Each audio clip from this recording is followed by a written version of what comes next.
Alors c'est une passion la photo depuis tout petit. Vous preniez même des photos imaginaires quand vous étiez petit. C'est vrai. C'est un peu spécial ça. Vous étiez plusieurs dans votre tête, Nikos. Bon, je suis toujours, hein, je suis pas seul, hein, il y a du monde, mais c'était une façon un peu de retenir le temps. Et on se foutait de moi hein, quand j'étais gamin. Et l'autre qui fait des photos, là, qu'est-ce que tu photographies? On me disait à table. Bah rien, je trouve ça beau, mais c'est quoi une poignée de porte? Et c'est très drôle parce que dimanche dernier, mon fils a pris mon téléphone et il commençait à faire la même chose. C'est drôle. Donc je lui dis, mais pourquoi tu as photographié ça? Puis il m'explique, voilà, il y avait un bout d'herbe, ouais, et que dans l'herbe, il y avait effectivement des fourmis, il y avait un royaume, etc. Donc la photographie, elle est intéressante quand, à partir de quelque chose qui a l'air banal ou qui est juste un cadre, toi, tu peux imaginer. Et je photographie encore pour essayer de déceler ce que ne dit pas le cadre. C'est-à-dire, c'est ce qui se passe en dehors des mots. Vous dites d'ailleurs que quand vous photographiez quelqu'un, vous n'arrivez pas juste en photographiant. Vous essayez de connaître la personne, de la comprendre, de la ressentir. De parler, d'abord de prendre une autorisation implicite ou explicite, du regard déjà. Quand je suis au bout du monde et que je photographie un Sri Lankais qui est en train de honorer un dieu hindou, je peux pas lui dire en français ou en grec, est-ce que je peux te prendre là? Tu peux poser? Donc ça se fait avec le regard. On dit beaucoup plus de choses avec un regard.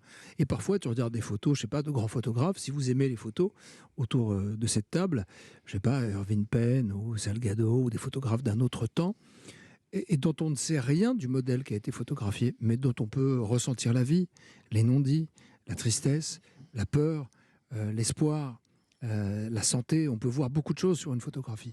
C'est fascinant une photo parce que ça dit plus sur nous que l'image vidéo. Ça, Vous dites que j'en suis vous êtes très persuadé. fasciné par les mains des gens. Vous dites que les mains disent beaucoup de choses. Elles disent que le masque social ne dit pas la façon dont vous tenez vos mains. Enfin, c'est plutôt elles qu'elles vous tiennent. Mais si, parce que vous aviez posé effectivement votre main sous le menton d'une façon très élégante, très féminine. Je regarde vos ongles, la façon dont vous les avez peints. Qu'est-ce que disent nos mains de nos névroses, de nos rêves, de notre hygiène, de nos ancêtres? On voit tout dans les mains. Il n'y a pas de masque social. Et les mains balancent. La façon dont vous jouez avec votre stylo, là, qui est très sensuelle, je trouve.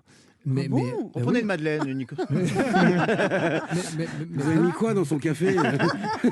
Non, mais c'est intéressant parce que on voit une féminité qui déborde, mais qui est exprimée par vos mains, comme si vos mains avaient leur propre initiative. Et c'est très intéressant. Et d'ailleurs, vous dites d'ailleurs que vous rêveriez de photographier les mains du pape. C'est vrai.